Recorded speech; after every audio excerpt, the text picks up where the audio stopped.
Hello, all. This is Deaconess Aisha Boykin with Holy Tabernacle Church of Brockton/Judah Ministries, coming today with the good news from the sanctuary. I hope everyone is well on today. Lord, thank you so much for this day that you have allowed us to see. Thank you for brand new mercies that you have granted us. Even as I share a tidbit, Lord, help it to actually be encouraging to someone and to a blessing according to your will. And we are grateful, and we ask this in Jesus' name. So today I actually wanted to share a little bit about 1 Corinthians, the 13th chapter. And I wanted to start off with verse 4, which says that love is patient. And when I've been reading these verses, sometimes I read them and I'm just trying to chew on them and think about what does that actually mean when it says that love is patient. Well, one way that we can figure out what love is patient is all about is actually to look at the antonym or the opposite word. The opposite word for patient is impatient. So if we look at the meaning of that word, that might give us a little bit more understanding of what patience is not. So a dictionary definition of the word impatient says that the word impatient is having or showing a tendency to be quickly irritated or provoked. Other definitions of the word impatient include obviously not patient or characterized by being short of temper or restless, especially under irritation, delay, or opposition. So in other words, the opposite of patient is to be marked by impatience or to have no patience or a lack of patience. That is actually the opposite of the word patient. So basically, we can say that if love is patient, we know that love is not easily or quickly irritated or provoked. Synonyms that I found, or words that share a similar meaning to the word patient, may include forbearing or to be forbearing, to be long-suffering, stoic, or tolerant. Patience is the capacity or the habit of being patient. And to this, I myself have to chuckle a little bit because I can think of daily instances where there is tremendous struggle with some scenarios in which patience, in my opinion, should not be that difficult, but sometimes it really is. And some of the examples I think of, you may share in them as well, because I think they're universal. But you think of stuff like, you are driving and it's not Sunday. My husband and I often joke about, Sunday drivers, if someone's driving on the road and they're driving really slow, but, if it's not Sunday, we're like, wow, it's not Sunday, so I'm not sure why we have Sunday drivers on the road. But you think of that person that is in front of you that for whatever reason is going really, really slow and like really, really slow and wondering what's going on, that they're going so slow.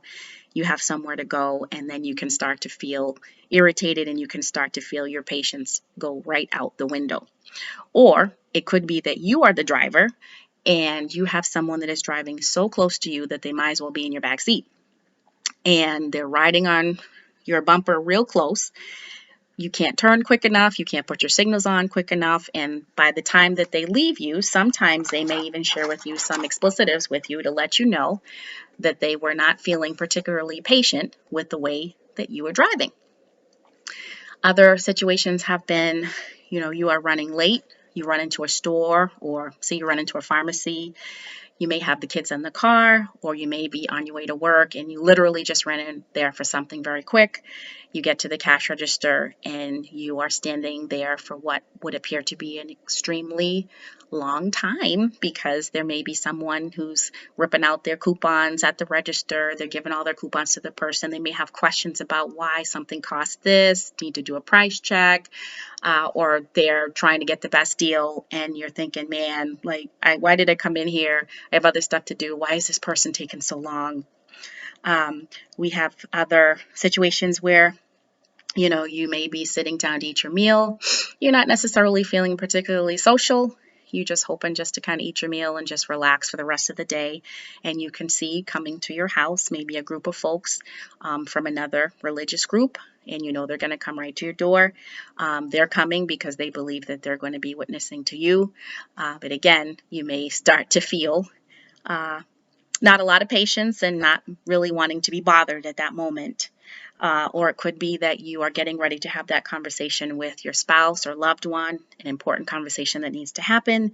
In that particular moment, you are inside just really kind of wanting to blurt out how you feel and struggling with how to be patient in that interaction. Whatever it is, whatever the struggle, we know that there's scenarios every day that we face where there are opportunities before us to practice patience. And I'm just going to read 1 Corinthians 13th chapter, verses 4 through 7, as I started off with just verse 4.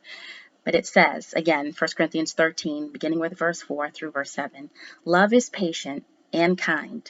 Love does not envy or boast. It is not arrogant or rude. It does not insist on its own way. It is not irritable or resentful. It does not rejoice at wrongdoing, but rejoices with the truth. Love bears all things, believes all things, hopes all things, endures all things. And verse 8 goes on to say, love never ends. There are definitely many opportunities every day for us to practice the art of patience, but it definitely takes God's help with this to help us to work, stretch, and practice using these virtues that are given from God. And we definitely cannot successfully exercise patience or any of these other attributes without God. What we can do is we can allow ourselves to slow down a bit each day and ask that God would help us to recognize when we may be struggling to be patient, and then ask that He would give us of His strength and wisdom to respond in a way that honors Him and honors the interaction.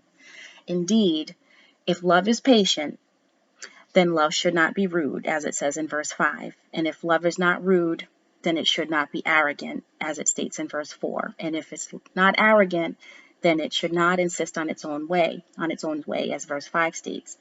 And as verse 5 also states, it should not be irritable or resentful.